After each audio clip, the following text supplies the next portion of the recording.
ꯈ꯭ꯔꯤꯁꯇꯗ ꯑꯩꯈꯣꯏꯒꯤ ꯏꯆꯜ ꯃꯧꯁꯨꯃꯤꯒꯤ ꯅꯤꯡꯁꯤꯡ ꯊꯧꯔꯝꯗ ꯋꯥꯍꯩ ꯈꯔ ꯍꯥꯏꯗꯣꯛꯆꯕꯒꯤ ꯑꯆꯥꯕ ꯃꯇꯝ ꯐꯪꯖꯕꯁꯤꯗ ꯑꯩ ꯌꯥꯝꯅ ꯍꯔꯥꯎꯖꯩ꯫ ꯃꯍꯥꯛ ꯑꯁꯤ ꯑꯩꯅ ꯀꯥꯕꯨꯒꯟꯖ ꯄꯥꯁꯇꯣꯔꯦꯜꯗ ꯄꯥꯁꯇꯔ ꯑꯣꯏꯅ ꯍꯦꯛ ꯂꯥꯛꯄꯗꯒꯤ ꯏꯇꯠ ꯇꯠꯇꯅ ꯅꯤꯡꯅꯁꯪꯗ ꯎꯅꯩ꯫ ꯑꯩꯅ ꯚꯤꯖꯤꯠ ꯂꯥꯛꯄ ꯃꯇꯝꯗ ꯂꯥꯛꯈꯤꯗꯕ ꯃꯇꯝꯁꯨ ꯂꯩ꯫ ꯍꯪꯕ ꯃꯇꯝꯗ ꯃꯥ ꯌꯨꯝꯗ ꯂꯩꯇꯦ ꯍꯥꯏꯅ ꯍꯥꯏꯕꯤꯔꯛꯈꯤ꯫ ꯃꯥꯁꯤ ꯋꯥ ꯀꯌꯥ ꯉꯥꯡꯗꯦ, ꯑꯗꯨꯒ ꯑꯩꯅ ꯃꯩꯇꯩꯂꯣꯟꯗ ꯋꯥ ꯍꯪꯕ ꯃꯇꯝꯗꯁꯨ ꯃꯥ ꯈꯪꯗꯕꯒꯤꯔ ꯅꯠꯇ꯭ꯔꯒ ꯋꯥ ꯉꯥꯡꯕ ꯍꯩꯇꯕꯒꯤꯔ ꯀꯌా ꯈꯨꯝꯗꯦ꯫ ꯑꯗꯨꯒ ꯑꯩꯅ ꯁꯨꯝ ꯅꯤꯡꯁꯤꯡꯕꯗ ꯃꯥꯁꯦ ꯑꯗꯨꯝ ꯃꯃꯣꯟ ꯃꯤꯅꯣꯛ ꯇꯝꯗꯨꯅ ꯂꯩ꯫ ꯑꯗꯨꯅ ꯃꯥꯅ ꯑꯗꯨꯝꯅ ꯂꯩꯕꯗꯨ ꯃꯥꯒꯤ ꯆꯤꯟꯅ ꯀꯔꯤꯃꯇ ꯍꯥꯏꯗꯕ ꯑꯣꯏꯔꯁꯨ ꯃꯥꯒꯤ ꯃꯃꯣꯟ ꯃꯤꯅꯣꯛ ꯑꯗꯨꯅ ꯑꯩꯈꯣꯏ ꯅꯤꯡꯅꯁꯪꯗ ꯎꯅꯕꯁꯤ ꯌꯥꯝ ꯍꯔꯥꯎꯖꯩ ꯄꯥꯁꯇꯔ, ꯅꯪ ꯂꯥꯛꯄꯁꯤꯁꯨ ꯑꯩ ꯌꯥꯝ ꯍꯔꯥꯎꯖꯩ ꯍꯥꯏꯕ ꯑꯣꯏꯒꯅꯤ ꯍꯥꯏꯅ ꯑꯩꯅ ꯑꯗꯨꯝ ꯈꯜꯂꯦ꯫ ꯍꯜꯂꯛꯄꯗ ꯃꯇꯦꯛ ꯑꯃ ꯑꯣꯇꯣ ꯇꯣꯡꯃꯤꯟꯅꯗꯅ ꯂꯥꯛꯃꯤꯟꯅꯈꯤꯕ ꯁꯤꯗ ꯃꯥꯅ ꯀꯨꯝꯍꯧꯕ ꯃꯇꯝꯁꯨ ꯀꯌꯥ ꯌꯥꯎꯈꯤ꯫ ꯑꯩꯒꯤ ꯃꯤꯠꯇ ꯁꯪꯁꯪꯅ ꯑꯗꯨꯝ ꯎꯗꯨꯅ ꯂꯩ꯫ ꯉꯁꯤꯒꯤ ꯅꯨꯃꯤꯠꯇ ꯃꯥꯒꯤ ꯅꯤꯡꯁꯤꯡ ꯊꯧꯔꯝ ꯑꯩꯈꯣꯏꯅ ꯄꯥꯡꯊꯣꯛꯄ ꯃꯇꯝꯗ ꯏꯁꯣꯔꯒꯤ ꯋꯥꯍꯩ ꯈꯔ ꯍꯥꯏꯗꯣꯛꯆꯕ ꯐꯪꯕꯁꯤ ꯑꯩ ꯇꯁꯦꯡꯅ ꯍꯔꯥꯎꯖꯕꯅꯤ꯫ ꯑꯗꯨꯒ ꯃꯌꯥꯝꯅꯁꯨ ꯎꯔꯝꯒꯅꯤ ꯃꯈꯣꯏꯒꯤ ꯃꯄꯥꯝꯂꯣꯝꯒꯤ ꯃꯤꯁꯤꯡꯅ ꯌꯨꯇꯨꯕꯇꯁꯨ ꯊꯥꯒꯠꯄꯤꯔꯦ, ꯍꯔꯥꯎꯕꯁꯨ ꯐꯣꯡꯗꯣꯛꯑꯦ꯫ ꯑꯩꯈꯣꯏ ꯃꯐꯝꯁꯤꯗ ꯂꯩꯔꯤꯕ ꯃꯤꯁꯤꯡ ꯃꯥ ꯂꯩꯇꯕ ꯃꯇꯝꯗ ꯃꯇꯦꯡ ꯄꯥꯡꯕꯤꯈꯤꯕ, ꯑꯋꯥ ꯑꯅꯪ ꯊꯤꯗꯅ ꯁꯔꯨꯛ ꯆꯥꯕꯤꯈꯤꯕ ꯃꯌꯥꯝ ꯄꯨꯝꯅꯃꯛꯀꯤ ꯃꯐꯝꯗ ꯍꯔꯥꯎꯕꯁꯨ ꯐꯣꯡꯗꯣꯛꯄꯤꯔꯛꯄꯅꯤ꯫ ꯃꯌꯥꯝꯅꯁꯨ ꯌꯦꯡꯕ ꯌꯥꯒꯅꯤ꯫ ꯉꯁꯤ ꯑꯩꯈꯣꯏ ꯃꯦꯃꯣꯔꯤꯌꯦꯜ ꯁꯥꯔꯚꯤꯁ ꯅꯤꯡꯁꯤꯡ ꯊꯧꯔꯝ ꯄꯥꯡꯊꯣꯛꯂꯤ ꯍꯥꯏꯕꯁꯤꯁꯨ ꯈꯪꯍꯟꯈꯤꯕꯅꯤ ꯑꯩ ꯏꯁꯥꯃꯛꯅ꯫ ꯃꯥꯒꯤ ꯃꯆꯥꯁꯤꯡ ꯀꯅꯥꯃꯠꯇ ꯃꯥꯅ ꯆꯠꯂꯝꯕ ꯂꯝꯕꯤꯗ ꯆꯠꯇ꯭ꯔꯕꯁꯨ ꯃꯥꯒꯤꯗꯃꯛꯇ ꯅꯤꯡꯁꯤꯡ ꯊꯧꯔꯝ ꯄꯥꯡꯊꯣꯛꯅꯕ ꯃꯈꯣꯏꯅ ꯁꯤꯟꯕꯤꯕꯁꯤ ꯌꯥꯝꯅ ꯍꯔꯥꯎꯖꯩ꯫ ꯇꯁꯦꯡꯅꯃꯛ ꯊꯥꯒꯠꯅꯤꯡꯉꯥꯏꯅꯤ ꯍꯥꯏꯅ ꯈꯜꯂꯤ꯫ ꯃꯈꯣꯏꯅ ꯁꯤꯟꯕꯤꯔꯝꯗꯕ ꯇꯥꯔꯒꯁꯨ ꯑꯩꯈꯣꯏ ꯈ꯭ꯔꯤꯁꯇꯥꯟꯁꯤꯡꯅ ꯁꯤꯡꯂꯨꯞꯅ ꯁꯣꯏꯗꯅ ꯃꯥꯒꯤ ꯅꯤꯡꯁꯤꯡ ꯊꯧꯔꯝꯁꯤ ꯑꯩꯈꯣꯏꯅ ꯄꯥꯡꯊꯣꯛꯂꯝꯒꯗꯕꯅꯤ꯫ ꯉꯁꯤꯒꯤ ꯅꯨꯃꯤꯠꯇ ꯏꯁꯣꯔꯅ ꯑꯆꯥ ꯃꯇꯝ ꯄꯤꯅꯕꯤꯔꯦ꯫ ꯑꯩꯒꯤ ꯄꯨꯛꯅꯤꯡꯗ ꯍꯥꯏꯅꯤꯡꯕ ꯋꯥ ꯀꯌꯥ ꯑꯃ ꯂꯩ, ꯑꯗꯨꯕꯨ ꯂꯣꯏꯅꯃꯛ ꯍꯥꯏꯗꯣꯛꯄꯒꯤ ꯃꯇꯝꯁꯤ ꯂꯩꯇꯕꯅꯤꯅ ꯉꯁꯤ ꯑꯩꯒꯤ ꯄꯨꯛꯅꯤꯡꯗ ꯂꯩꯕꯁꯤ ꯁꯥꯁꯇ꯭ꯔꯅ ꯑꯩꯈꯣꯏꯗ ꯍꯥꯏꯕꯤꯔꯤꯕ ꯁꯤꯕꯁꯨ ꯑꯃꯨꯛ ꯍꯟꯅ ꯂꯩꯔꯔꯣꯏ ꯍꯥꯏꯕ ꯋꯥꯍꯩ ꯑꯗꯨꯗ ꯌꯨꯝꯐꯝ ꯑꯣꯏꯔꯒ ꯏꯁꯣꯔꯒꯤ ꯋꯥꯍꯩ ꯈꯔ ꯃꯌꯥꯝꯗ ꯄꯥꯎꯗꯝꯖꯒꯦ꯫ ꯕꯥꯏꯕꯜ ꯁꯥꯁꯇ꯭ꯔꯗꯒꯤ ꯏꯁꯣꯔꯒꯤ ꯑꯍꯤꯡꯕ ꯋꯥꯍꯩ ꯄꯥꯊꯣꯛꯇꯨꯅ ꯇꯥꯃꯤꯟꯅꯁꯤ꯫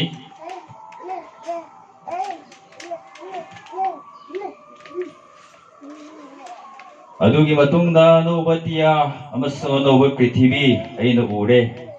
ꯃꯔꯝꯗꯤ ꯑꯍꯥꯟꯕ ꯑꯇꯤꯌꯥ ꯑꯃꯁꯨꯡ ꯑꯍꯥꯟꯕ ꯄ꯭ꯔꯤꯊꯤꯕꯤ ꯑꯗꯨ ꯂꯥꯟꯊꯣꯛꯈ꯭ꯔꯦ,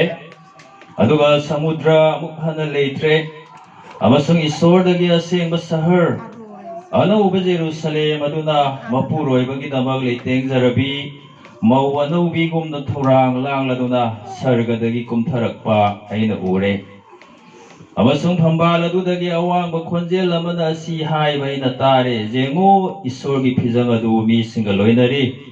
ꯑꯗꯨꯒ ꯏꯕꯨꯡꯉꯣ ꯃꯍꯥꯛꯅ ꯃꯈꯣꯏꯒ ꯂꯩꯃꯤꯟꯅꯒꯅꯤ, ꯃꯈꯣꯏꯅ ꯏꯕꯨꯡꯉꯣ ꯃꯍꯥꯛꯀꯤ ꯃꯤꯁꯤꯡ ꯑꯣꯏꯒꯅꯤ, ꯑꯃꯁꯨꯡ ꯏꯁꯣꯔ ꯏꯕꯨꯡꯉꯣ ꯃꯍꯥꯛꯃꯛꯅ ꯃꯈꯣꯏꯒ ꯂꯣꯏꯁꯨ ꯂꯣꯏꯅꯕꯤꯒꯅꯤ, ꯃꯈꯣꯏꯒꯤ ꯏꯁꯣꯔꯁꯨ ꯑꯣꯏꯒꯅꯤ꯫ ꯑꯗꯨꯒ ꯏꯕꯨꯡꯉꯣ ꯃꯍꯥꯛꯅ ꯃꯈꯣꯏꯒꯤ ꯃꯤꯠꯇꯒꯤ ꯄꯤ ꯄꯨꯝꯅꯃꯛ ꯇꯩꯊꯣꯛꯄꯤꯒꯅꯤ, ꯁꯤꯕꯁꯨ ꯑꯃꯨꯛ ꯍꯟꯅ ꯂꯩꯔꯔꯣꯏ, ꯑꯗꯨꯒ ꯇꯦꯡꯊꯥꯕ, ꯀꯞꯄ ꯑꯃꯁꯨꯡ ꯅꯥꯕ ꯑꯃꯨꯛ ꯍꯟꯅ ꯂꯩꯔꯔꯣꯏ, ꯑꯍꯥꯟꯕ ꯄꯣꯠ ꯃꯈꯩ ꯑꯗꯨ ꯂꯥꯟꯊꯣꯛꯈ꯭ꯔꯦ꯫ ꯃꯥꯒꯤ ꯋꯥꯍꯩ ꯄꯥꯊꯣꯛꯆꯕꯁꯤ ꯏꯁꯣꯔꯅ ꯑꯩꯈꯣꯏ ꯃꯌꯥꯝꯒꯤꯗꯃꯛ ꯕꯣꯔ ꯄꯤꯅꯕꯤꯕ ꯑꯣꯏꯁꯅꯨ꯫ ꯑꯥꯃꯦꯟ꯫ ꯏꯁꯣꯔꯗ ꯆꯪꯖꯁꯤ꯫ ꯅꯨꯡꯁꯤ ꯊꯧꯖꯥꯅ ꯊꯜꯂꯕ ꯏꯄꯥ, ꯑꯩꯈꯣꯏ ꯃꯤꯑꯣꯏꯕꯒꯤ ꯄꯨꯟꯁꯤꯗꯤ ꯅꯍꯥꯛꯅ ꯂꯣꯏꯅ ꯂꯦꯞꯄꯤꯈ꯭ꯔꯕꯅꯤ꯫ ꯀꯔꯝꯕ ꯃꯇꯝꯗ ꯇꯥꯏꯕꯪ ꯐꯥꯎꯒꯅꯤ, ꯀꯔꯝꯕ ꯃꯇꯝꯗ ꯇꯥꯏꯕꯪꯄꯥꯟ ꯊꯥꯗꯣꯛꯇꯨꯅ ꯆꯠꯀꯅꯤ, ꯇꯥꯏꯕꯪ ꯄꯨꯟꯁꯤꯁꯤꯗ ꯑꯩꯈꯣꯏꯅ ꯀꯔꯤ ꯀꯔꯤ ꯊꯦꯡꯅꯒꯅꯤ, ꯀꯔꯤ ꯀꯔꯤ ꯇꯧꯒꯅꯤ, ꯅꯍꯥꯛꯅ ꯂꯣꯏꯅ ꯁꯤꯟꯕꯤꯈ꯭ꯔꯕꯅꯤ꯫ ꯑꯗꯨꯒꯨꯝꯂꯗꯨꯅ ꯅꯍꯥꯛꯀꯤ ꯅꯆꯥꯅꯨꯄꯤ ꯂꯩꯅꯥ, ꯅꯍꯥꯛꯀꯤ ꯅꯆꯥ ꯏꯕꯨꯡꯉꯣ ꯌꯤꯁꯨ ꯈ꯭ꯔꯤꯁꯇꯕꯨ ꯂꯧꯁꯤꯟꯖꯗꯨꯅ ꯃꯥꯒꯤ ꯇꯨꯡ ꯊꯥꯖꯕ ꯖꯥꯅ ꯏꯂꯝꯕꯤ ꯅꯍꯥꯛꯅ ꯖꯥꯕꯤꯕ ꯃꯇꯝꯗ ꯑꯩꯈꯣꯏꯒꯤ ꯏꯔꯛꯇꯒꯤ ꯂꯧꯈꯠꯄꯤꯈ꯭ꯔꯦ ꯅꯍꯥꯛꯀꯤ ꯅꯊꯥꯅꯨꯡꯗ ꯂꯧꯁꯤꯟꯕꯤꯈ꯭ꯔꯦ ꯂꯩꯍꯧꯔꯤꯕ ꯑꯩꯈꯣꯏꯅ ꯃꯥꯕꯨ ꯅꯤꯡꯁꯤꯡꯗꯨꯅ ꯉꯁꯤꯒꯤ ꯅꯨꯃꯤꯠꯇ ꯅꯤꯡꯁꯤꯡ ꯊꯧꯔꯝ ꯄꯥꯡꯊꯣꯛꯆꯕꯁꯤꯗ ꯏꯄꯥ ꯅꯍꯥꯛꯅ ꯑꯩꯈꯣꯏꯒꯤ ꯏꯔꯛꯇ ꯖꯥꯎꯕꯤ ꯍꯥꯏꯕꯁꯤ ꯑꯩꯈꯣꯏꯅ ꯁꯦꯡꯅ ꯈꯪꯕꯒꯤ ꯃꯔꯝꯗ ꯏꯄꯥ ꯏꯁꯣꯔ ꯅꯍꯥꯛꯄꯨ ꯊꯥꯒꯠꯆꯔꯤ ꯅꯍꯥꯛꯀꯤ ꯋꯥꯍꯩ ꯑꯩꯈꯣꯏꯅ ꯇꯥꯃꯤꯟꯅꯒꯗꯧꯕ ꯑꯁꯤꯗꯁꯨ ꯏꯄꯥ ꯅꯍꯥꯛꯅ ꯄꯥꯡꯕꯤꯌꯨ ꯑꯩꯈꯣꯏꯕꯨ ꯈꯨꯠꯂꯥꯏ ꯑꯣꯏꯅ ꯁꯤꯖꯤꯟꯅꯕꯤꯔꯦ ꯍꯥꯏꯔꯒ ꯅꯍꯥꯛꯀꯤ ꯆꯤꯟꯃꯛꯅ ꯅꯍꯥꯛꯀꯤ ꯑꯍꯤꯡꯕ ꯋꯥꯍꯩ ꯐꯣꯡꯗꯣꯛꯄꯤꯌꯨ ꯑꯩꯈꯣꯏꯕु 인신비유 잉타한비유 하이두나 텐진비유 하이두나 나하키 아마탕가라부나 짜이붕어 에코기 간비여 뭐부 프로브 지수기 빅나니 자바니 아멘 시버수 어무 하나 레라로이 하이보 와하이시 에코이나 하이바나티 샤스트라나 하이바나 나사 에코이나 바톡두나 다미나 그래 마시기 마땅다 아이나 텔람나 하이독자닝 바두디 ꯑꯩꯈꯣꯏ ꯃꯤꯑꯣꯏꯕꯁꯤ ꯁꯤꯕ ꯌꯥꯝꯅ ꯀꯤ ꯅꯣꯡꯃ ꯁꯤꯅꯤ ꯍꯥꯏꯕꯁꯤ ꯈꯟꯕꯗ ꯄꯨꯛꯅꯤꯡ ꯋꯥꯅꯔꯤꯕ ꯉꯥꯛꯇꯅꯤ ꯑꯩꯅ ꯑꯉꯥꯡ ꯑꯣꯏꯔꯤꯉꯩꯗꯒꯤ ꯍꯧꯅ ꯃꯤꯁꯤꯡꯅ ꯍꯥꯏꯅꯕ ꯑꯩꯅ ꯇꯥꯏ ꯐꯤ ꯇꯨꯕ ꯗꯣꯔꯖꯤ ꯑꯃꯒꯤ ꯃꯅꯥꯛꯇ ꯑꯩ ꯅꯣꯡꯃ ꯐꯝꯗꯨꯅ ꯐꯤ ꯇꯨꯕ ꯑꯗꯨꯝ ꯌꯦꯡꯉꯤ ꯃꯅꯥꯛꯇ ꯑꯍꯜ ꯂꯃꯟ ꯑꯇꯩꯁꯨ ꯐꯝꯃꯤ ꯃꯥꯅ ꯐꯤ ꯇꯨꯕꯒꯥꯁꯦ ꯈꯪꯂꯦꯞ ꯂꯦꯞꯄꯒ ꯑꯁꯣꯝꯗ ꯀꯅꯥꯅꯣꯝ ꯁꯤꯈ꯭ꯔꯦ ꯍꯥꯏꯕꯒꯤ ꯄꯥꯎ ꯇꯥꯕꯗ ꯃꯥꯅ ꯍꯥꯏ ꯅꯣꯡꯃ ꯁꯤꯅꯤ ꯍꯥꯏꯕꯁꯤ ꯈꯜꯂꯨꯕꯗ ꯊꯕꯛ ꯀꯥꯡꯕꯨꯁꯨ ꯅꯤꯡꯗꯦꯗ ꯐꯤꯒ ꯇꯨꯅꯤꯡꯗꯦ ꯍꯥꯏꯅ ꯃꯥ ꯄꯨꯛ ꯍꯧꯒꯠꯂꯒ ꯕꯤꯔꯤ ꯊꯛꯅ ꯐꯝꯅ ꯂꯩ ꯑꯩꯒꯤ ꯃꯤꯠꯇ ꯁꯪꯁꯪꯅꯅ ꯎꯏ ꯍꯧꯖꯤꯛ ꯐꯥꯎꯕ ꯃꯗꯨ ꯁꯨꯝꯅꯒꯤ ꯈꯨꯗꯝ ꯑꯃꯈꯛꯇꯅꯤ ꯇꯥꯏꯕꯪꯄꯥꯟꯁꯤꯗ ꯑꯩꯈꯣꯏ ꯃꯤꯑꯣꯏꯕꯅ ꯇꯧꯔꯤꯁꯤ ꯁꯤꯕꯁꯨ ꯀꯤ ꯅꯣꯡꯃ ꯁꯤꯅꯤ ꯍꯥꯏ ꯈꯟꯕꯗ ꯄꯨꯛꯅꯤꯡ ꯋꯥꯅꯔꯤꯕ ꯃꯤꯑꯣꯏꯕꯅꯤ ꯑꯗꯨꯇꯁꯨ ꯅꯠꯇꯅ ꯑꯁꯤꯕꯕꯨꯁꯨ ꯀꯤ ꯑꯁꯤꯕꯕꯨ ꯀꯤ ꯍꯥꯏꯗꯤ ꯃꯤ ꯁꯤꯔꯗꯤ ꯀꯤꯕꯅ ꯂꯣꯏ ꯃꯁꯤꯒꯤ ꯃꯇꯥꯡꯗꯁꯨ ꯑꯩ ꯏꯁꯥꯃꯛꯅ ꯊꯦꯡꯅꯖꯕꯅꯤ ꯍꯥꯏꯗꯣꯏꯁꯦ ꯁꯦꯝꯖꯤꯟ ꯁꯥꯖꯤꯟꯕ ꯋꯥ ꯑꯩꯗꯤ ꯍꯥꯏꯗꯣꯛꯆꯗꯦ ꯑꯩꯈꯣꯏ ꯂꯂꯥꯡꯗꯒꯤ ꯍꯧꯔꯛꯄꯅꯤ ꯂꯂꯥꯡ ꯃꯈꯥ ꯂꯩꯀꯥꯏꯗ ꯑꯩꯈꯣꯏꯒꯤ ꯌꯨꯝ ꯂꯩ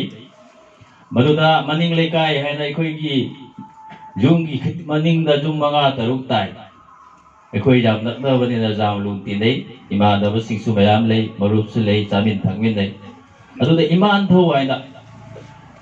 ꯂꯩꯀꯥꯏꯒꯤ ꯃꯤ ꯈꯨꯗꯤꯡꯗ ꯏꯃꯥꯟꯊꯧ ꯀꯧꯕꯤ ꯑꯃ ꯂꯩꯔꯝꯃꯤ ꯌꯥꯝ ꯐꯕ ꯅꯍꯥꯁꯤꯡꯕꯨ ꯌꯥꯝ ꯅꯨꯡꯁꯤꯕ ꯃꯅꯥꯛꯇ ꯂꯩꯕꯁꯨ ꯌꯥꯝ ꯅꯨꯡꯉꯥꯏꯕ ꯑꯩꯈꯣꯏ ꯑꯌꯥꯝꯕ ꯃꯇꯝꯗ ꯃꯣꯏꯗ ꯃꯌꯥꯝ ꯇꯤꯜꯂꯤ ꯅꯣꯡꯃ ꯏꯈꯪ ꯈꯪꯍꯧꯗꯅ ꯂꯩꯈꯤꯗ꯭ꯔꯦ ꯑꯍꯜ ꯑꯣꯏꯔꯕ ꯃꯇꯝꯗ ꯑꯗꯒꯤ ꯑꯩꯅ ꯊꯕꯛ ꯑꯃ ꯆꯠꯊꯣꯛꯎꯕꯗꯒꯤ ꯅꯨꯡꯗꯥꯡ ꯄꯨꯡ 3ꯒꯤ ꯑꯗꯨꯋꯥꯏꯗꯨꯗ ꯌꯨꯝꯗ ꯍꯜꯂꯛꯄ ꯃꯇꯝꯗ ꯑꯩꯈꯣꯏ ꯃꯅꯤꯡ ꯂꯩꯀꯥꯏꯁꯤ ꯁꯨꯃꯥꯡ ꯁꯝꯃꯒ ꯑꯗꯨꯝ ꯑꯩꯈꯣꯏꯒꯤꯗꯨ ꯇꯥꯕ ꯌꯥꯏ ꯃꯅꯤꯡꯂꯣꯝꯗ ꯂꯝꯕꯤ ꯂꯩ ꯈꯨꯟꯒꯤ ꯂꯝꯕꯤ ꯑꯗꯨꯗ ꯆꯠꯇꯗꯅ ꯃꯇꯝꯗꯨꯗꯗꯤ ꯌꯨꯝꯁꯤꯡꯁꯦ ꯁꯨꯃꯥꯡ ꯂꯣꯏ ꯐꯥꯎꯅꯕꯅꯤꯅ ꯁꯨꯃꯥꯡ ꯁꯝꯃ ꯑꯗꯨꯝ ꯆꯠꯂꯤ ꯄꯨꯡ 3ꯗ ꯂꯣꯏꯅ ꯊꯣꯡ ꯂꯣꯟꯁꯤꯟꯅꯗꯅ ꯆꯦꯛꯃꯨꯛ ꯂꯥꯎꯈꯤꯗ꯭ꯔꯕꯩ ꯋꯥꯅꯤ ꯑꯩꯅ ꯁꯣꯝꯗ ꯏꯁꯩ ꯁꯛꯇꯅ ꯂꯥꯛꯏ ꯑꯗꯒꯤ ꯑꯩꯈꯣꯏꯅ ꯃꯥꯃꯣ ꯀꯧꯕ ꯃꯥꯏ ꯃꯆꯥꯅꯤꯄꯥꯁꯨ ꯑꯩꯒ ꯌꯥꯝ ꯂꯨꯅ ꯇꯤꯟꯅꯕ ꯃꯆꯥꯅꯤꯄꯥꯁꯤꯗꯤ ꯃꯣꯜ ꯀꯧꯏ ꯃꯄꯥꯗꯨꯅ ꯏꯃꯨꯡꯗ ꯍꯩ ꯃꯤ ꯁꯤꯈꯤꯕꯗ ꯒꯥꯔꯤ ꯅꯪꯗꯨ ꯀꯩꯗꯧꯅ ꯏꯁꯩꯒ ꯁꯛ ꯂꯥꯛꯏꯗꯨ ꯀꯩꯗꯧꯅ ꯀꯤꯗ꯭ꯔꯕ ꯅꯪꯕꯨ ꯍꯥꯏꯅ ꯑꯩꯅ ꯈꯜꯂꯤ ꯀꯩꯅꯣ ꯃꯣꯏꯅ ꯀꯤꯔꯤꯁꯤ ꯀꯔꯤꯒꯨꯝꯕ ꯏꯃꯥꯟꯊꯧꯗ ꯊꯣꯔꯛꯑꯗꯤ ꯀꯌꯥꯝ ꯍꯔꯥꯎꯅꯤꯡꯉꯥꯏ ꯑꯣꯏꯗꯣꯏꯕ ꯑꯃꯨꯛ ꯍꯤꯡꯒꯠꯂꯦꯒ ꯍꯥꯏꯔꯗꯤ ꯑꯗꯨ ꯃꯣꯏ ꯀꯤꯔꯤꯁꯤ ꯀꯩꯅꯣ ꯈꯜꯂꯤ ꯑꯩꯅ ꯍꯥꯏꯔꯤꯁꯤ ꯃꯈꯣꯏꯕꯨ ꯀꯔꯦꯝꯅꯕ ꯅꯠꯇꯦ ꯑꯩꯈꯣꯏ ꯃꯤꯑꯣꯏꯕꯒꯤ ꯆꯠꯅꯕꯤ ꯍꯧꯅꯕꯤ ꯂꯝꯆꯠ ꯑꯃ ꯂꯩ ꯃꯗꯨꯗꯤ ꯀꯩꯅꯣ ꯍꯥꯏꯅ ꯅꯣꯡꯃ ꯁꯤꯅꯤ ꯈꯜꯂꯨꯕꯗ ꯄꯨꯛꯅꯤꯡ ꯌꯥꯝ ꯋꯥꯏ ꯑꯗꯨꯒ ꯑꯩꯈꯣꯏꯅ ꯅꯨꯡꯁꯤꯖꯕꯤ ꯀꯅꯥꯒꯨꯝꯕꯅ ꯁꯤꯔꯕ ꯃꯇꯝꯗꯁꯨ ꯉꯁꯥꯏꯗ ꯅꯨꯡꯁꯤꯅ ꯇꯤꯟꯅꯔꯝꯕ ꯂꯨꯅ ꯇꯤꯟꯅꯔꯝꯕ ꯑꯣꯏꯔꯁꯨ ꯁꯤꯈ꯭ꯔꯕ ꯃꯇꯝꯗꯒꯤ ꯀꯤꯕꯅ ꯊꯜꯂꯦ ꯑꯁꯤꯕꯕꯨ ꯀꯤ ꯑꯗꯨꯕꯨ ꯑꯩꯈꯣꯏꯅ ꯅꯣꯡꯃ ꯁꯤꯅꯤ ꯈꯜꯂꯨꯕꯗ ꯄꯨꯛꯅꯤꯡ ꯌꯥꯝꯅ ꯋꯥꯔꯤꯕ ꯑꯁꯤꯕꯕꯨꯁꯨ ꯀꯤꯔꯤꯕ ꯑꯩꯈꯣꯏ ꯀꯅꯥꯁꯨ ꯍꯥꯏꯔꯤꯕ ꯁꯤꯕ ꯍꯥꯏꯕꯁꯤ ꯂꯥꯟꯊꯣꯛꯄ ꯉꯝꯃꯔꯣꯏ ꯅꯣꯡꯃ ꯄꯣꯛꯄ ꯃꯤꯑꯣꯏꯕ ꯅꯣꯡꯃ ꯁꯣꯏꯗꯅ ꯁꯤꯒꯅꯤ ꯁꯤꯕꯕꯨ ꯂꯥꯟꯊꯣꯛꯄ ꯉꯝꯒꯗꯕ ꯑꯃꯔ ꯑꯣꯏꯅ ꯇꯥꯏꯕꯪꯄꯥꯟꯗ ꯂꯩꯒꯗꯕ ꯃꯤ ꯑꯃꯠꯇ ꯂꯩꯇꯦ ꯗꯥꯛꯇꯔ ꯑꯐꯥꯎꯕꯁꯨ ꯑꯣꯏꯁꯅꯨ ꯁꯣꯏꯗꯅ ꯁꯤꯒꯅꯤ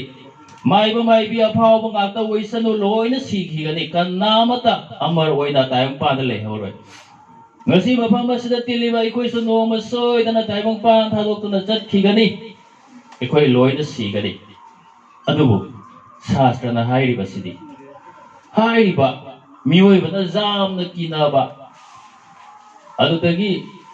mi pong na mana soi na theng na ga do ba lan thok pa nan thok pa sukja ja ro do si ba hai ba si le ro do ma pham ba le si ba so mu ha da le ro hai ri ma pham adu ta di ngasi ai khoi na ning sing jari ba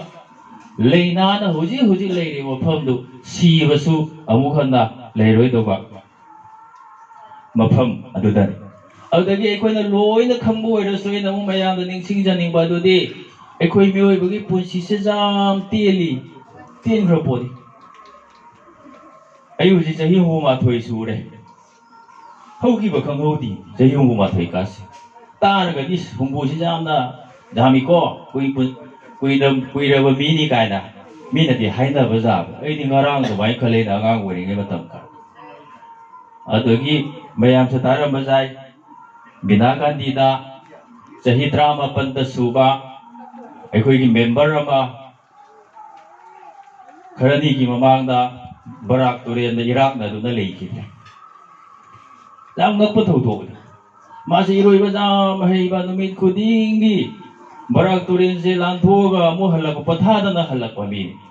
adoi swimming competition da ba jaw da ba kan da wa da ba masa ba u jam na fit for oi ba mi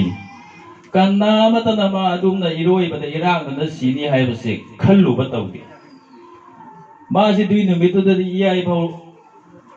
iroi chalu ra ga amu halak pa se u ho ba mi jaw amu halaga mapan su jo dre mapan jo do wa bita tara mu wa ni da lukre ada u ho ba mi nu pi ba na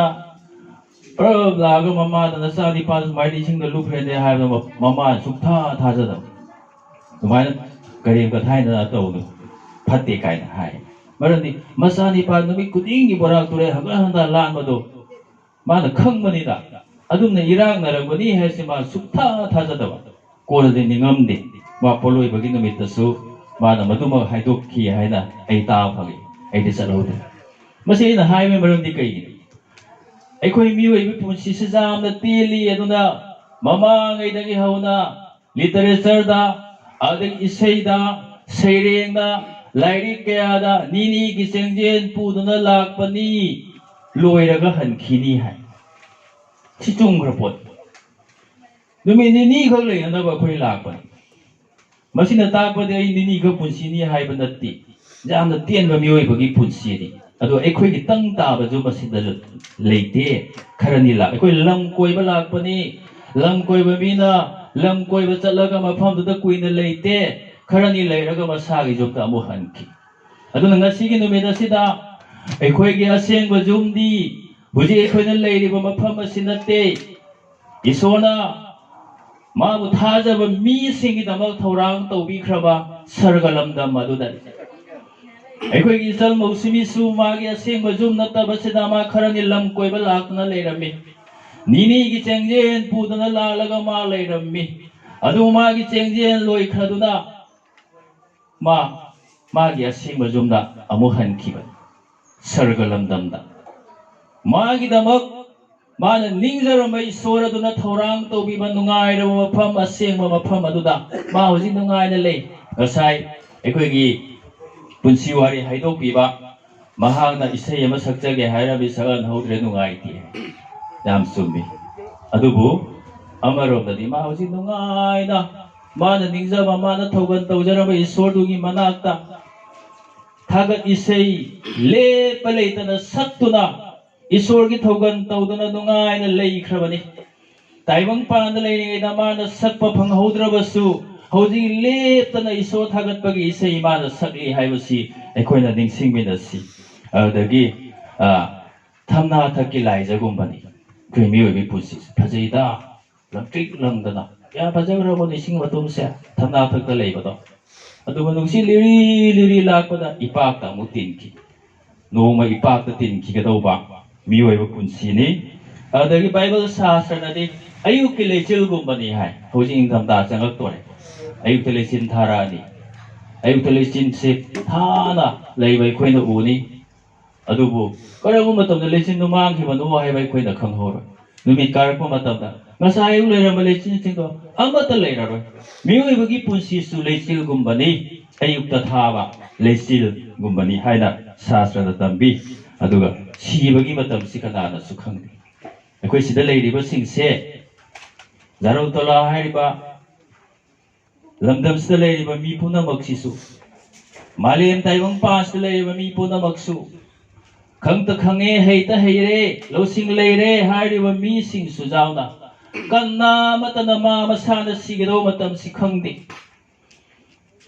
ꯑꯩꯈꯣꯏꯅ ꯑꯇꯣꯞꯄ ꯃꯤꯅ ꯁꯤꯒꯗꯧꯕ ꯃꯇꯝꯁꯨ ꯈꯪꯗꯦ ꯁꯤꯔꯗꯧ ꯃꯥꯜꯂꯦ ꯍꯥꯏꯅ ꯈꯟꯕ ꯃꯤꯁꯤꯡꯁꯨ ꯑꯃꯨꯛ ꯐꯔꯛꯇꯅ ꯀꯨꯏꯅ ꯍꯤꯡꯕꯁꯨ ꯌꯥꯎꯏ ꯃꯁꯥ ꯃꯎ ꯏꯐ ꯐꯅ ꯃꯄꯥꯡꯒꯜ ꯐꯅ ꯑꯅꯥ ꯑꯌꯦꯛ ꯌꯥꯎꯗꯅ ꯂꯩꯔꯤ ꯃꯥꯗꯤ ꯍꯥꯏꯔꯒ ꯂꯩꯈꯤꯗ꯭ꯔꯦꯅꯦ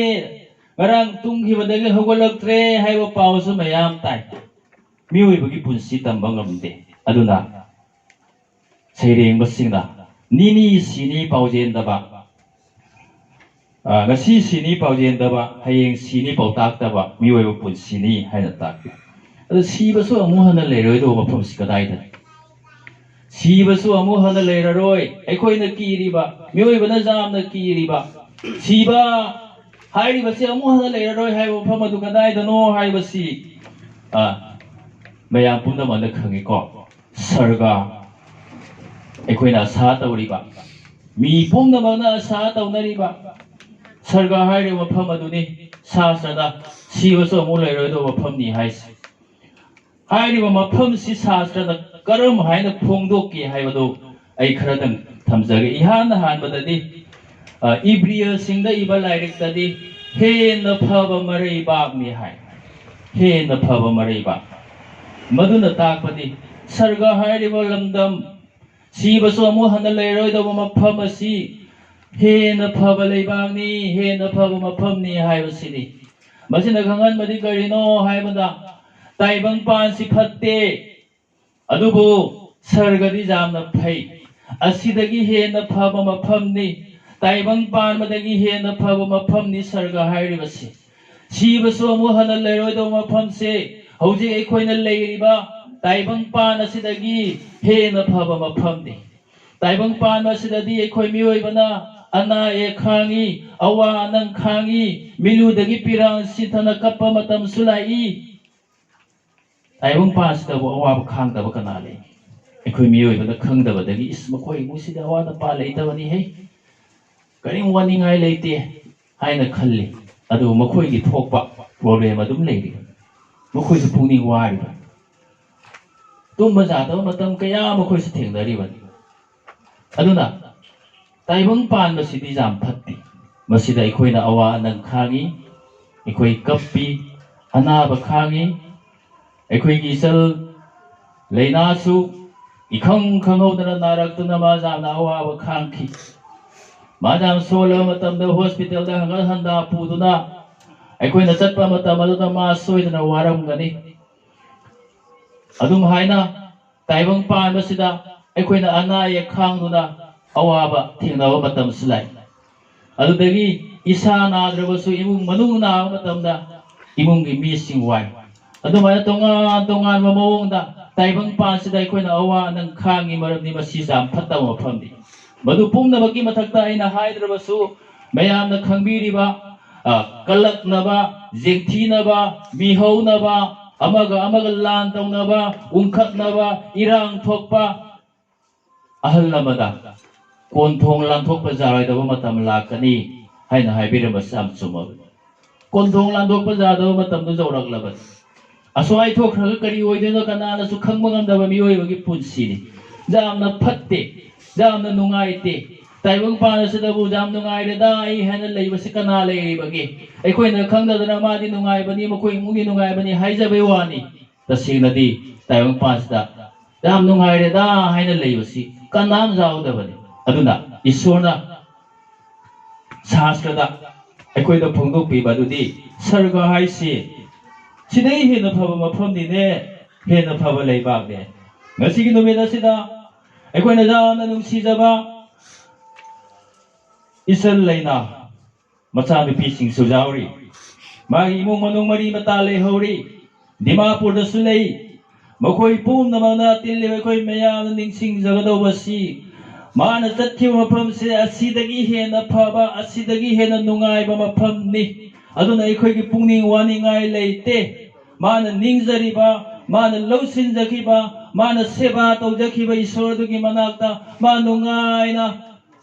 leikrabani haibasi aikoi ningsingminasi adagi शास्त्रगी Atop मफमददी निक्प ngamdaba ningthau leibak hai sarga se sibasu amu hana leiroi do mafam sigi maming aina su jamna pamjaba shastra na su jamna maru oina phongdok piba ming amadi nikpa ngamdaba ningthau leibak arai balon da hairati kanna matana nikhanba ngamdaroi do ba leibak sarga leibak hai kanna matana kari guma pangal matana nikhan bangam zaroi doba nikhai bangam zaroi doba mafam ni taibang pas dadi thak nik na khang matam kaya lai juha kanna hadan nikhai matam sulai aikoi gi imung thak nihan matam sulai aigi punsi wo thak nihan matam sulai nikhai bangam ba taibang pa ni ai phana chumna chalasu ai phana aphaba tawrasu ai bu nikhai hanbanga ba mi mayam ma tayong pas ta lei prithvi apumas ta lei ri ba madu ai khoina khang li ba adubu isor na madu khangbi ubi aduna magi mi singi damak kanna matana nik hanbangam loi do ba ning thau lei ba sargalamdam sibasu amu hana lei do ma phamdu thaurang tawbi re hai ri ma pham adu dani mausui na hujik ladies leina na hujik ladies taibang pa sa dati khoi na khanghodra su ma nik pa matam mayam dawra masai ki bana nik pa wakhan nungai ta badagi nik pa ma bu nik khayan ba matam mayam man thengnara masai khoi khangho uhode adubu ma na hujik lady wa phamasiti kanna matada kari matada nikhan bangam laroi doba juha ha bas lere doba kari guma pangal matada mabu nikhan bangam laroi doba mafamni kaya nungai ramgani muna wakhan tawbinasi aduna ngasigi numida sida aikoi isa na isabu isorgi wahi si sijinaraga themjinjasi kari dawbagi aikoi na pungning wadaino aikoi gi ima na chatkiba aikoi gi ise na chatkiba aikoi gi marup na chatkiba aikoi gi ichal na chatkiba mafamasi nikpangam laroi doba ningthau leiba atopa ming amana khut na sadaba zum hai sibasu muhana leroi do mafam si bible sastrana khut na sadaba zum ni haina takpiri nasai so ikoina ikoi gi kalakar dagi leibang na saba he mioi ba haiba jam na phajaba isai ama tamin na khibani bible sastrana khut na sadaba zum ni ne sarga haido sibasu muhana leroi do mafam dudi mioi bagi khut na saba nate Isor na sabi ba mafamni Isor na thaurang tawbi ba mafamni khut na saba posing di noma loi na mangki gani tungki gani nikhai ki gani kintha ki gani zoom sing se khoi na jeng mamatamda karor chang na saba sana na hajang jaiba zoom phau leinari adagi building mathon awang ba jeng bada thuk lawba singsu leiri khangpok sangsu leiri amaga sukman manade jum makhal jamna lei magi ngambagi matung ina sanari bani mioi bada adu bahari ba jum singa sikhut na saba jum ni no makintha ki gani no mallatuna ti ki gani kai ki gani amar oina lo manai dana lei do ba jum ma phau ba jaude adu ba sarga jum di mioi bagi khut na saba natte sarga yu madudi isor na thorang tawbi bani lo manai dana lei ga do ba kintha ba lei roi do ba mang ki ba lei roi do ba kai ki ba te ki ba lei roi do ba mafam ni kaya nungai ramgani aduga khuna sada ba zum hai ba se masigi atopa wahan thok amas lei masigi atopa artha amas lei madude khoi mioi bagi hakchang asini mamangai da mi sina zum saba hei tringai da ari ba matamda dambur khalaga leinarami ai madugi dambur aduni isorgi wahai na sijenari se Ariba dambura si tungkoy na leite karani mafam mo da khalil leire mo to mafam da chala khalli dumai da tang ta da ba tungkoy da ba zoom ni dambur hais aduga cha mala dai koi mioi bagi hakchang se khut na sabani leiba na sabani male upul lagdagi upul loraga sa ki ba mioi bagi hakchang di jam na son ba ana ba khang ba ja ba China khôn khang bajaba leitu mama pan bada si bajaba adu ma mioi bagi haksang ni masi tung koi de leibana saba haksang ni leibak ta tin khigani adu gumla dona ngasi mafam as lei khoi pumna moksu khoi ge haksang se leibang na sabani upun na sabani hai basina hona na ningsing minasi masi tung koi banate noma soidana leibak ta tin khigani upulakta tin khigani adubu isorna khutna sadaba hakchang ama mabu thajaba mi singi daba thorang tawbire maduni khutna sadaba ju mahari basi bible sasana mayek seng na khoi da tambiri ai khoi mioi bana sira matungda amu hingat kani maramdi ai khoi gi kanbiyo mapu taibang pan bagi kanbiyo mapu jisu kristabu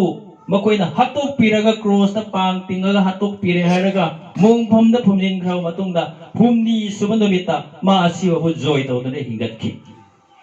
hingat laba haksang ado top top haksang ni aikoi su no mai hingat kani adubu hojik aikoi gi pali ba haksang ase nattaba hongdok piraba onthok piraba top top haksang amaga loinada aikoi hingat kani हाइरिबा अनौबा हक्चांग अदुदी मियोइबगी Khudna साबा नत्ते इसोरना सेबिबा हाइरिबा अनौबा हक्चांग अखोइना हिंगला मतमदा फंगजगदौबा सि लेबांगना साबा नत्ते उफुनना साबा नत्ते उफुलता तिनगिगदौबा नत्ते लोमा नाइदना इसोरगे नाक्ता मागे मतिक बगुन सक्सोदना लेरुगदबा मांगमा नाइरोइदौबा अमर ओइना लोमा नाइदना लेरुगदौबा हक्चांग अदुदी अखोई पाली हक्चांग असिदी अमर ओइररोय अदुबु इसोरना पिबिगदौबा अनौबा हक्चांग अदुदी लोमा नाइदना लोमा खंबा नाइदना लोइबा खंबा नाइदना लेगदि अदुना ngasiगी नुमित असिदा अखोइना मदु आशा तौजरिबनि अखोइ मी अमममना ताइबंग हक्चांग लेबांना साबा खुदना साबा सि तुंग्रबा मतुंगदा अखोइना फंगजगदौबा अनौबा हक्चांग लोमा नाइदना लेगदौबा तुम्बा लेररोइदौबा मांगबा लेररोइदौबा हक्चांग दे अखोइना आशा तौजरिबनि मदुदनि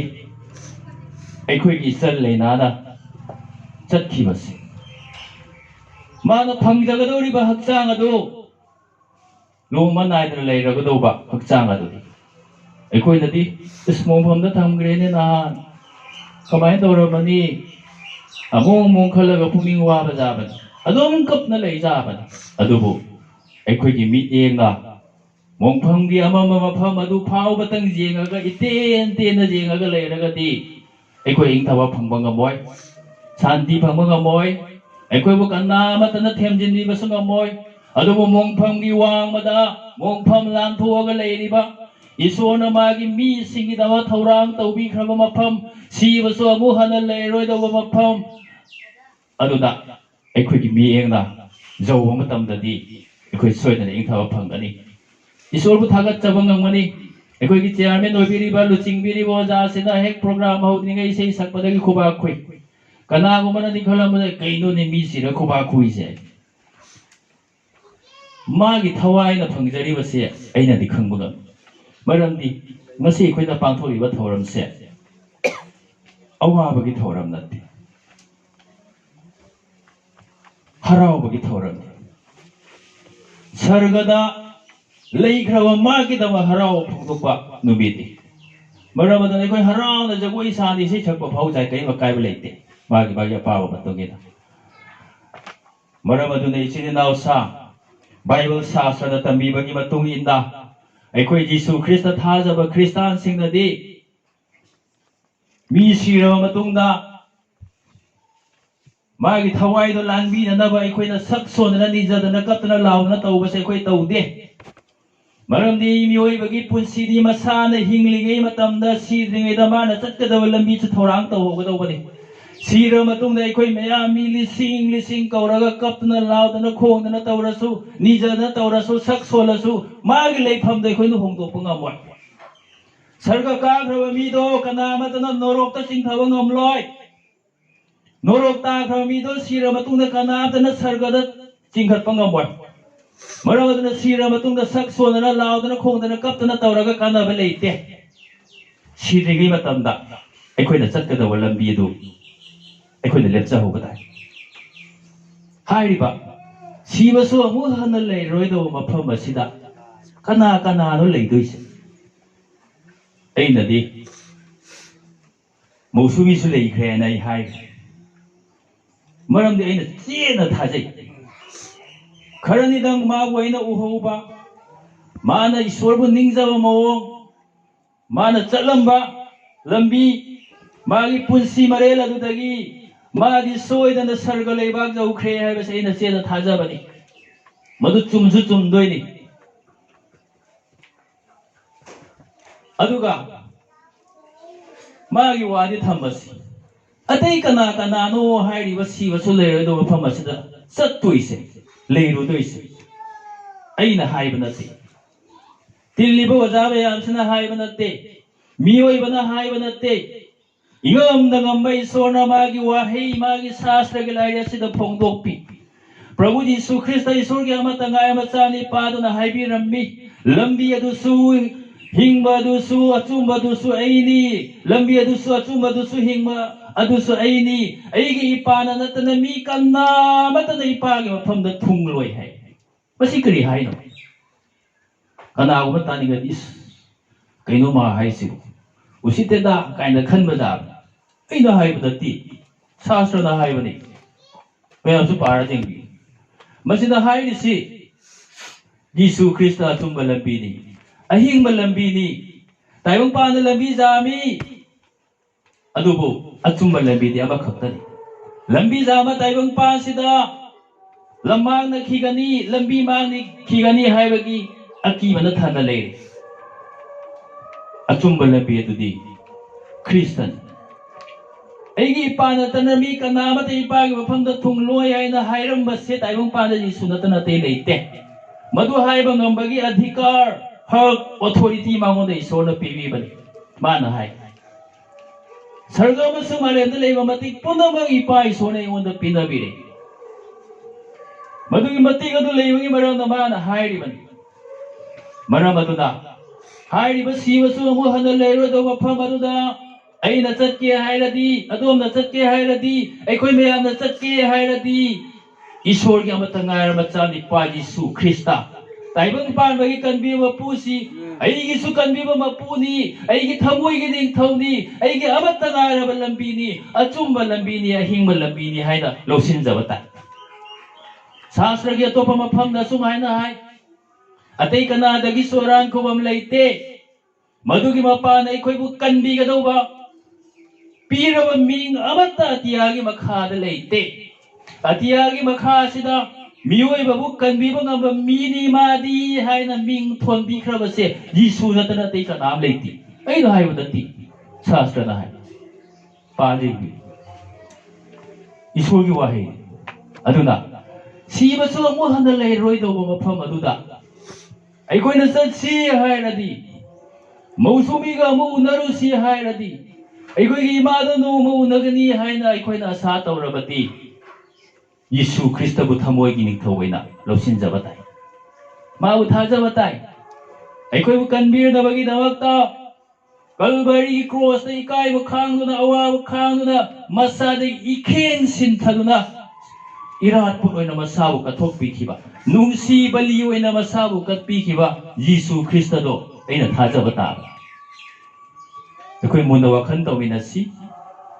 ꯏꯁꯥꯅ ꯏꯁꯥꯕꯨ ꯍꯟꯊꯅ ꯌꯦꯡꯁꯤ ꯑꯩꯅ ꯌꯤꯁꯨ ꯈ꯭ꯔꯤꯁꯇꯕꯨ ꯊꯃꯣꯏ ꯁꯦꯡꯅ ꯊꯥꯖꯔꯤꯕ꯭ꯔꯥ ꯑꯩꯒꯤ ꯊꯃꯣꯏꯒꯤ ꯅꯤꯡꯊꯧ ꯑꯣꯏꯅ ꯂꯧꯁꯤꯟꯖꯔꯕ꯭ꯔꯥ ꯑꯔꯣꯏꯕ ꯑꯣꯏꯅ ꯍꯥꯏꯔꯤꯕ ꯁꯤꯕꯁꯨ ꯑꯃꯨꯛ ꯍꯟꯅ ꯂꯩꯔꯣꯏꯗꯕ ꯃꯐꯝꯁꯤꯗ ꯂꯩꯔꯣꯏꯗꯕ ꯄꯣꯠ ꯑꯇꯩꯁꯨ ꯂꯩ ꯉꯁꯥꯏ ꯑꯩꯅ ꯄꯥꯊꯣꯛꯄꯗꯁꯨ ꯈꯔ ꯌꯥꯎꯈ꯭ꯔꯦ ꯁꯥꯁ꯭ꯇ꯭ꯔꯒꯤ ꯑꯇꯩ ꯃꯐꯝꯗꯁꯨ ꯃꯌꯥꯝ ꯌꯥꯎꯏ ꯁꯤꯕꯗꯤ ꯂꯩꯔꯔꯣꯏꯀꯣ ꯁꯔꯒꯗ ꯁꯤꯕ ꯂꯩꯔꯔꯣꯏ ꯑꯩꯈꯣꯏꯅꯁꯨ ꯈꯪꯉꯤ ꯁꯥꯁ꯭ꯇ꯭ꯔꯅꯁꯨ ꯍꯥꯏꯔꯤ ꯑꯗꯨꯕꯨ ꯁꯤꯕ ꯈꯛꯇ ꯅꯠꯇꯦ ꯑꯗꯨꯗ ꯂꯩꯔꯣꯏꯗꯣꯏꯁꯤ ꯃꯤꯂꯨꯗꯒꯤ ꯄꯤ ꯇꯥꯕ ꯂꯩꯔꯔꯣꯏ ꯀꯞꯄ ꯂꯩꯔꯔꯣꯏ ꯑꯔꯥꯝ ꯈꯧꯔꯥꯡꯕ ꯂꯩꯔꯔꯣꯏ ꯑꯃꯝꯕ ꯂꯩꯔꯔꯣꯏ ꯂꯩꯔꯣꯏꯗꯕ ꯄꯣꯠ ꯃꯌꯥꯝ ꯂꯩ ꯍꯥꯏꯔꯤꯕꯁꯤꯡꯁꯦ ꯂꯩꯕꯒꯤ ꯃꯔꯝꯅ ꯑꯩꯈꯣꯏ ꯌꯥꯝ ꯋꯥꯕꯅꯤ Puji puja maya jaudana matam puja matamda like phajana ngan ba jan na ba like kasi load shedding tawira kaino khangde tharakti sar matam sida karen lakta ni koi khangwai adagi numidang da ni se karen lakta jam wari se chak ka chai ngada lai pulo mukhradi ili sa thong ba hauti ai na ni chumju chumba adagi nungthin sida numit chi manga se pirak trada bo koi kamai ton lei doi no hing su hing aroi light energy hai na numit ki manga dagi koi na phangba energy se jaw de mi oi badi urum gi hawai matia moton dawai bor bor bor bor ti loi kin thagi doi asuk kana ra ba manga asi leita ta di kyam wa doi no tha da handak chandrayan chakhiba do numit ki manga numit kuina phangda mafam ni mokoi gi pol lom da chathogan aduna mokoi gi chandrayan du phau pada numit thok ta ma numit ki mangan phangda pumam ma ma ta du di thau tongam adum loi apun si loi aduna hai sargalam dam da di siba so mon le do mafam da di amam ba ko bo le ra roi kai mangan no ngan dei se Prabhu Jisu gi mangana loma nai da ngan ngani pungan ngan doi ai khoi da amam ma le roi wakhan gi chamam na ba su le roi on dho bi sa su le roi mi na ha ra pang tha tha ja ba su le roi pungan ngan doi ni pungan ngan ra ni ai khoi gi mi na so ngan ba u ga ni ai khoi gi punging su ngan ga ni ai khoi pungan ngan doi sarga da adagi pi ta da ka pas kya wa ba mi le ta ma tam dai mung manung macha ma su sing na ka pa ura ai thamoi nam soi adu ba ai di kap ti Papan thong da kapte thamoi nong da di kappe maram di pastor oi de so da ko topi ban da pastor no kap tha na so da lai ta de mayam ka ri oi ni pastor kap khra mayam ka ni nam so loi kapak pa jam ni o da te chung ka kapak pa jam ni kap di adu khala ai khang lai ba ne kap pa jam wa ba ni kap thok ka su khra phai kap thok ta na khang jan lai ba moi wa ba ne da ai jam wa yi ba kap thok khra ga ni ya ja adu da adubu hai ba jam sathi ba tam thi ba ka pa hai ba samon le na kap ke sunga maroi sarga da u chang ra ba ai ta kap cha ge ni ya su ka pa hi ra roi ka pa nga maroi kap pa mu ha da le ra maram di puning wa ra ga ni puning so ga ni mi na kap pis adugu ma da ba ta le tra ba da na nu ngai ma pha ma du da bu kana na kap toi no pura ka phan se ai ju phubi na mi so le ra roi sarga da di kuba na se lau thau tha ra roi nung si na ko na du na le doi ni Tagat isay sakmay na doon. Ano na, layroy na ba tayo mayama lay niya tayo ang pamasida, patta ba, awa ba, nungay ta ba, uning da ba, taning da ba, ako'y na uri ba, tari ba, tingna rin mayam siya, sargada tayo mo rin. Siba kakta na ti, sargada lay twis. Layroy na ba po tayo mayam lay, jam nungay ba. Maramado na, nga sige numida sida, ay na hay dyan yung bupoy na nilay, ahan ba dati, ꯑꯩꯈꯣꯏꯅ ꯃꯥꯕꯨ ꯅꯤꯡꯁꯤꯡꯖꯔꯤꯕ ꯃꯥꯒꯤ ꯃꯤꯡꯗ ꯅꯤꯡꯁꯤꯡ ꯊꯧꯔꯝ ꯄꯥꯡꯊꯣꯛꯂꯤꯕ ꯂꯩꯅꯥ ꯃꯧꯁꯨꯃꯤ ꯃꯥꯒꯤ ꯃꯈꯣꯏꯒꯤ ꯅꯥꯒꯥꯂꯦꯟꯒꯤ ꯃꯈꯣꯏꯒꯤ ꯂꯣꯟꯗꯨꯗꯗꯤ ꯃꯣꯆꯨꯃꯤ ꯍꯥꯏ ꯃꯧꯁꯨꯃꯤ ꯑꯣꯏꯔꯝꯗꯦ ꯃꯣꯏꯅ ꯏꯔꯛꯄꯗꯣ ꯃꯣꯏꯒꯤ ꯂꯣꯟꯅꯤ ꯃꯧꯁꯨꯃꯤꯗꯤ ꯕꯪꯂꯥ ꯍꯤꯟꯗꯤ ꯁꯪꯁꯀ꯭ꯔꯤꯠ ꯂꯣꯟꯅꯤꯗꯅ ꯑꯗꯨ ꯅꯠꯇꯦ